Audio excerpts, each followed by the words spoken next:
যদি থাকে 10 মিনিট সময়, তাহলে কিন্তু এরকম মজার মজার আলুর পাকোড়া খুব সহজেই কিন্তু আপনারা তৈরি করে নিতে পারেন। হ্যালো এভরিওয়ান, আসসালামু আলাইকুম, ওয়েলকাম শিমুল এন্ড কিচেন ব্লগে। চলে আসলাম আরো নতুন একটা ব্লগ ভিডিও নিয়ে আজকে। তো আশা করতেছি ভিডিওটি আপনাদের কাছে ভালো লাগবে। যদি ভালো লাগে তাহলে লাইক কমেন্ট শেয়ার করতে একদমই ভুলবেন না।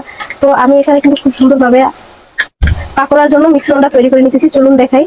তো আলুর পাকোড়ার জন্য আমি নিয়ে নিয়েছি এখানে কিছু আলু কুচিয়ে। তো আলুটা হয়তো আপনারা কেটেও নিতে পারেন, তো আমি মেশিং এর সাহায্যে এখানে খুব সুন্দরভাবে কুচিয়ে নিয়েছি এবং ধুয়ে নিয়েছি।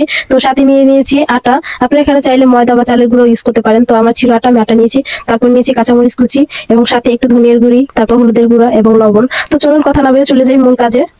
তো এখানে আমি একটা খালি বল নিয়েছি ছোট, তো নিয়ে তারপর আলুগুলো খুব সুন্দরভাবে এখানে দিয়ে দিয়েছি। আসলে সবকিছু উপাদান এখন এখানে দিয়ে তারপর আমি মিক্স করে নিব।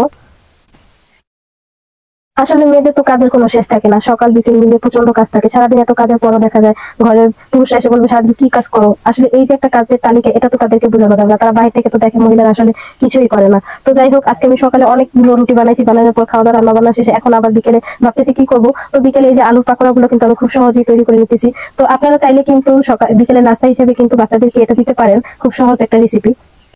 তো আমি শুকনো মিক্সচার গুলো কিন্তু এখন অল্প অল্প করে সবগুলো দিয়ে আগে মিশিয়ে নিয়েছি। আর কাঁচামরিচের পরিমাণটা কিন্তু আমি খুব অল্প দিয়েছি, কারণ বাবু খাবে বা আমাদের ঘরে আরো বাচ্চা আছে, ওরা একবারে ঝাল খেতে চায় না, এই জন্য একটু কম দিয়েছি। তো আপনারা ঝালটা যে যে পরিমাণে খাবেন ওই অনুযায়ী এখানে কিন্তু ব্যবহার করতে পারেন। তো আমি অল্প অল্প করে পানির পরিমাণটা দিতেছি, কারণ না দেখা যায় এটা একটা আটালো হবে, তো বেশি হয়ে গেলে তখন কিন্তু আবার ভাজতে খুব একটা প্রবলেম হয়ে যাবে। যার কারণে আমি অল্প অল্প পরিমাণ করে পানিটা দিয়ে দিতেছি এখানে।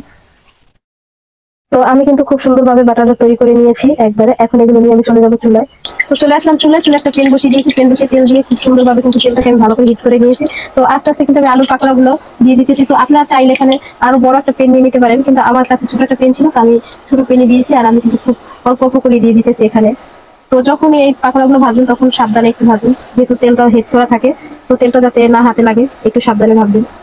আমি কিন্তু খুব সুন্দর করে এক এক করে পাকোড়া গুলো দিয়ে দিয়েছি। আর এই পাকোড়া গুলো যখন ভাজবেন তখন চুলা হাই টু মিডিয়ামে রাখবেন।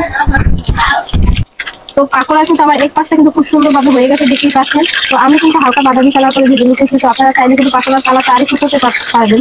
তো আমি এতটা কালার আসলে দেখতে ভালো লাগে না, তো এই জন্য দেখার সৌন্দর্যের কারণে আমি একটু হালকা একটু কালার করে নিয়েছি। তো পাকোড়া গুলাকে আমি কিন্তু চুলা থেকে নামিয়ে খুব সুন্দরভাবে একটা প্লেটে পরিবেশন করে নিলাম। তো এই ছিল আজকে আমার রেসিপিটিতে। তো এতক্ষণ আমার সাথে থাকার জন্য সবাইকে অসংখ্য অসংখ্য ধন্যবাদ। ফিরে আসবো আরো সুন্দর কোনো রেসিপি নিয়ে। সে পর্যন্ত সবাই ভালো থাকবেন, সুস্থ থাকবেন। আল্লাহ হাফেজ।